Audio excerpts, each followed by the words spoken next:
क्या झारखंड की राजनीति में अब नेताओं की पहली पसंद जेएमएम बनती जा रही है? क्या झामुमो में एंट्री लेने के लिए नेताओं की लाइन लगी है? और क्या भाजपा और आजसू के कई नेता जेएमएम के संपर्क में हैं? और क्या आजसू भाजपा के कई बड़े नेता जल्द ही झारखंड मुक्ति मोर्चा में शामिल होने वाले हैं? और क्या जेएमएम में शामिल होने की होड़ में सबसे ज्यादा आजसू पार्टी के नेताओं के नाम शामिल हैं? और क्या इन सब खबरों के बीच अब भाजपा भी आजसू से गठबंधन तोड़ने पर विचार कर रही है? आखिर नेताओं के जेएमएम में शामिल होने की होड़ के पीछे की पूरी कहानी क्या है? क्या सच में दिल्ली की तरह ही हेमंत सोरेन ने झारखंड की राजनीति में अब अपनी साख जमा ली है?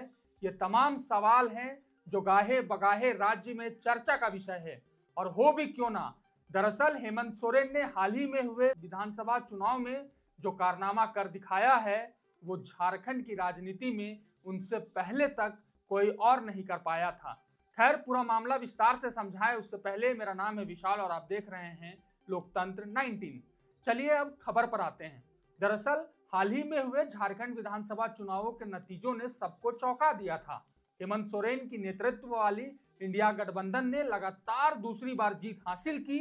जेएमएम ने न सिर्फ सत्ता हासिल की बल्कि वोट प्रतिशत में भी इजाफा किया और 2019 के चुनाव में जीती गई सीटों से भी ज्यादा सीटें इस बार हासिल की। जेएमएम ने साल 2019 में 30 सीटों पर जीत हासिल की थी, वहीं इस बार उन्हें 34 सीटों पर कामयाबी मिली है। भले ही झारखंड में इंडिया गठबंधन की जीत हुई है, कई जानकारों का मानना है कि गठबंधन के अन्य दलों में भी जीत का सबसे बड़ा कारण जेएमएम, हेमंत सोरेन और कल्पना सोरेन की लोगों के बीच बढ़ती स्वीकार्यता है।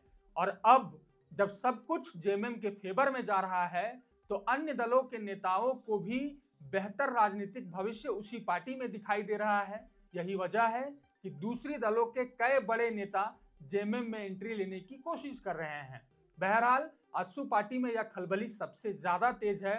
विधानसभा चुनाव के नतीजों ने आजसू पार्टी और उनके नेताओं को और निराश किया। उनके कार्यकर्ता और नेता अब जेएमएम में अपनी राजनीतिक राह तलाशने की कोशिश कर रहे हैं। ना सिर्फ कोशिश में हैं बल्कि कई नेता ने पार्टी से इस्तीफा देना शुरू कर दिया है। आजसू पार्टी के संस्थापक सदस्य रहे लोहरदगा के पूर्व विधायक स्वर्गीय कमल किशोर भगत की पत्नी नीरू शांति भगत ने भी पार्टी से इस्तीफा दे दिया है। साल 2024 में हुए विधानसभा चुनाव में आजसू पार्टी ने उन्हें लोहरदगा से प्रत्याशी बनाया था, हालांकि उन्हें जीत हासिल नहीं हुई और अंततः बीते दिनों उन्होंने पार्टी से इस्तीफा दे दिया। इस्तीफा देने से पहले नीरू शांति भगत ने जेएमएम के कार्यकारी अध्यक्ष और वर्तमान में झारखंड के मुख्यमंत्री हेमंत सोरेन से मुलाकात की थी। ऐसे में अब माना जा रहा है कि किसी भी दिन जेएमएम में वो शामिल हो सकती हैं। इसके अलावा भी आजसू पार्टी के कई नेताओं और बड़े पदाधिकारियों के जेएमएम नेताओं से मुलाकात की बात सामने आ चुकी है। खैर, विधानसभा चुनाव में आजसू पार्टी के प्रदर्शन और नेताओं के टूट के बीच अब भाजपा भी मंथन कर रही है कि क्या उन्हें एनडीए के तहत आजसू के साथ रहना चाहिए या भविष्य में उनके साथ और कोई चुनावी साझेदारी नहीं करना चाहिए। ऐसा कहा जाता है कि विधानसभा चुनाव के दौरान भाजपा पर आजसू का अनावश्यक दबाव भी था। बावजूद इसके आजसू ने वैसा परिणाम नहीं दिया। एनडीए में होने के नाते भाजपा ने जिन सीटों पर आजसू को टिकट दिया वहां उनकी इकाई या तो कमजोर हुई या उन्होंने पार्टी को छोड़ दिया।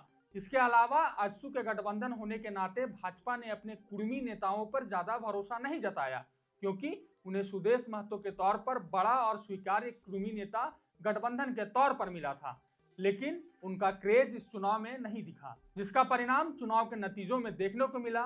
ये तमाम बिंदुएं हैं जिस पर फिलहाल भाजपा मंथन कर रही है। ऐसे में अब देखना होगा कि आजसू पार्टी कैसे अपने नेताओं और पार्टी पदाधिकारियों को अपने पास रखने में कामयाब हो पाती है या पार्टी में टूट का सिलसिला यूं ही जारी रहेगा। हमें कमेंट में जरूर बताएं। शुक्रिया।